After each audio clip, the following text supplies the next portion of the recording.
आवड म्हणून केलेली सुरुवात कधी कर्तव्य, जबाबदारी म्हणून आपण सांभाळायला घेतो की नाही हे आपल्यालाच समजत नाही. कारण मी तर म्हणेल एखादा जीव, एखादा प्राणी सांभाळायचं म्हटलं ना, तर त्याचं कर्तव्य, पूर्ण जबाबदारी घेता येत असेलच तरच असे मुके प्राणी, मुके जीव सांभाळायला लागा. नाहीतर मग ते असूयेपणा वाटतं. आपण जर घ्यायचं, त्याच्याकडे दुर्लक्ष करायचं, त्यांची देखरेख नाही करायचं, त्यांना हवं नको ते आपल्याला, कारण त्यांना काय बोलता येत नाही. मग आपल्याला न बोलून पण समजायला पाहिजे इतके तर आपल्यात की नाही दयाळूपणा पाहिजे. तरच मी तर म्हणेन कुठलाही प्राणी, कुठलाही जीव तुम्ही सांभाळायला घ्या. तुम्ही म्हणाल ताई आज ह्या कुठल्या विषयावर बोलायला लागली, तर माझ्या इथं फिश टँक आहे. मी पहिले फिश की नाही जवळजवळ 3 वर्ष माझ्याजवळ राहिले. त्यांचं आयुष्य काहीतरी 5 वर्ष असतं. 3 वर्ष राहिले आणि अचानक ते मरून पडले. म्हणजे कसं असं माणसांना अटॅक वगैरे येतो तसं जीवजंतूंना पण येतो. पण बरेच जण आले की म्हणायचे इतके वर्ष तुमच्याकडे केवढा मोठा मासा झाला आहे. कारण मी इतकं अगदी की नाही छोटं असतील त्यावेळी ते मासे आणले होते आणि ते इतके मोठे मोठे झाल्यानंतर की नाही बघणाऱ्यांना पण आश्चर्य वाटायचं इतके वर्ष कशी काय जगली. म्हणून मला हा विषय सांगायचा होता. तर कधी ते मोठे मासे झाल्यानंतर अचानकच कधी रात्रीचं सकाळचं असं बघितलं असं तरंगत होते. म्हणजे बहुतेक त्यांना रात्रीच अटॅक वगैरे आला असेल किंवा कसं माणसाचं आयुष्यमान असतं तसंच जीवजंतूंचं पण असतं. असं का नाही तर माणूस 100 वर्ष जगतोय म्हणजे काय 100 वर्षच जगणार असं काही नसतं. तसंच ते जीव प्राण्यांचं वगैरे पण असतं. त्यानंतर मी कधी दुसरे छोटे छोटे मासे आणले होते. पण त्यानंतर माझे ते फिश टँकमधले लाईट गेली होती. त्यामुळे कधी ते असं अंधारातच मासे किती म्हणजे जवळजवळ 2 महिने कधी अंधारातच होते.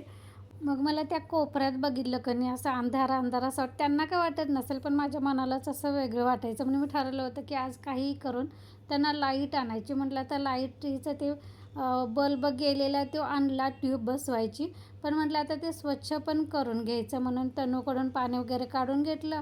त्यानंतर तनूच्या बाबाने ती पेटी वगैरे स्वच्छ करून घेतली. आणि हे कणी जर तुमच्याकडे फिल्टर नसेल त्या फिश टँकच्या वर बसवलं आहे तर 15 दिवसाला पाणी बदलावं लागतं. आता मी फिल्टर बसवून घेतलेलं आहे. म्हणजे यासाठी लाईटचा ट्यूब, तुमचं ते फिल्टर पाणी स्वच्छ होण्यासाठी, परत हे लिक्विड, मीठ वगैरे जे काय असेल ना प्रोसेस ती करावी लागते आणि रोज कधी त्यांचं लक्ष द्यावं लागतं. कधी कधी ती फिल्टर पॅक होतो तो काढावा लागतो. म्हणून म्हटलं आपल्याला आवड म्हणून केलेली सुरुवात कधी आपण जबाबदारी म्हणून स्वीकारतो हे आपल्यालाच कळत नाही. तर हे बघा पाणी वगैरे बदलल्यानंतर सगळं स्वच्छ धुतल्यानंतर आणि मी दीदींच्याकडून कधी खाली ते थर्माकोल आणलेला तो पण अगदी व्यवस्थित मी लावून घेतलेला. आत्ता जरा ह्या कोपऱ्यात कधी पॉझिटिव्ह व्हाईब्स आल्यासारखं वाटतात. आणि मला तर वाटतं आत्ता थोडंसं मासे कधी जीव घ्यायला सुरुवात म्हणजे त्यांना पण असं फ्रेश वाटत असेल. बघता क्षणी मला तर इतका छान हा कोपरा वाटते. तुम्हाला हा फिश टँकचा कोपरा कसा वाटतो ते नक्की सांगा. आता ताईनं तुम्हाला सांगू माझ्याकडं चार्ली आहे ना म्हणजे माझं कुत्रं, तर त्याला आठवड्याला इंजेक्शन असतं. कुठलं तो कसा बाहेर फिरतो, दुसऱ्या कुत्र्यांच्यासोबत फिरतो, मग त्याला इन्फेक्शन होतं, ॲलर्जी उठते, कधी खाज उठते, कधी कानात पाणी होतं. तर आठवड्याला कधी डॉक्टर येऊन कधी इंजेक्शन देऊन जातात. आणि ते मला करायलाच लागते कारण ते खाजवायला लागलं की नाही ते बघू वाटत नाही. त्यामुळं औषधं गोळ्या ह्यांचा तर हिशोबच नाही. रेबीजचं तर ते त्याला द्यावंच लागतं. बाकी म्हणजे आपण एखाद्या घरच्या माणसांची जशी आपण काळजी घेतो ना तसंच ह्या प्राण्यांची पण मुख्य घ्यावी लागते. आणि मी तर म्हणेल हे घ्यायचं असेल तरच तुम्ही मुख्य जीव, मुख्य प्राणी सांभाळा, अन्यथा त्या वाट्याला जाऊ नका. आणि हे केल्यानं आपलं वाईट पण काही होत नाही कारण मुक्या प्राण्यांचा आशीर्वाद की नाही सगळ्यात चांगला असतो. तर असं मला ह्या विषयावर थोडंसं बोलायचं होतं म्हणून बोलून घेतलं. त्यानंतर इथं आता दुसऱ्या दिवशीची सकाळ आहे. माझं तसं तर सगळं किचनमधलं जेवणाची कामं झाली होती. देवपूजा फक्त करायची बाकी होती ती करून घेतली. ती सुकलेली फुलं कणी मी पण मनी प्लॅन्टमध्ये कुंड्यामध्ये असं टाकते म्हणजे खत म्हणून पण कणी त्याला वाढायला बरं पडतं म्हणून.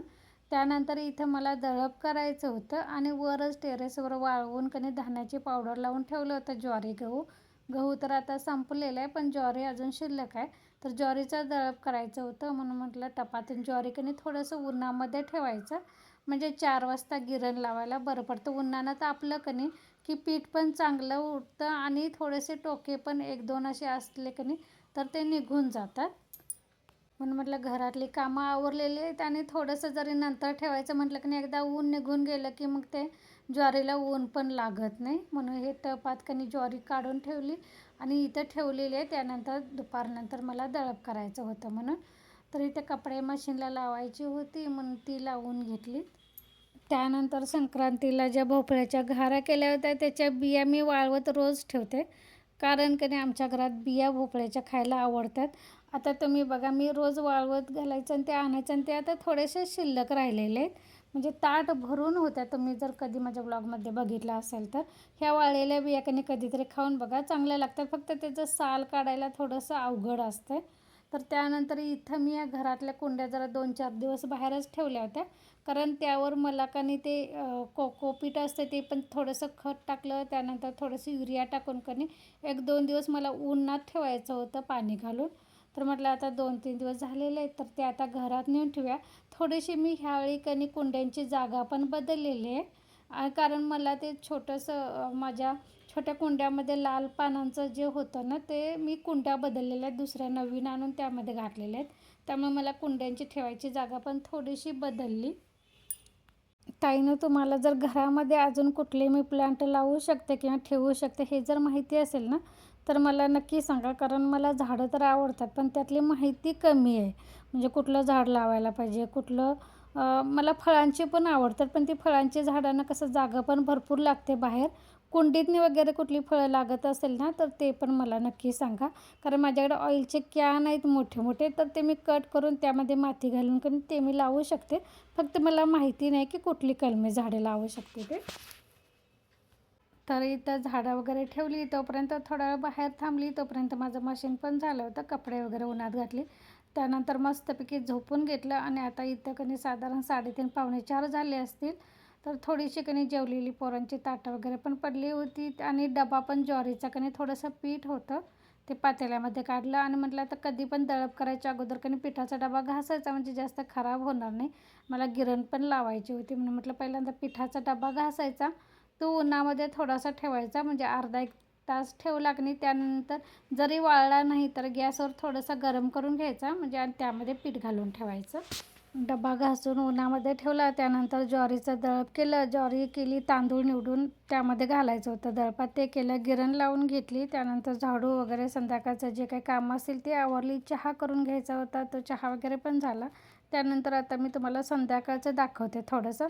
इथं मी वांग्याचं भरीत केलं होतं कच्च्या कांद्यांचं. हे बघा, 2 वांगी मोठी मोठी होती, त्याचं भरीत केलं होतं. त्यानंतर इथं पातळ पिठ्ठी केली होती, म्हणजे जे म्हैस गाय वगैरे पहिल्यांदा बाळ होतं त्यानंतर पहिल्या 10 दिवसाचे जे दूध असतं ना, त्याचं पातळ पिठ्ठी केली होती.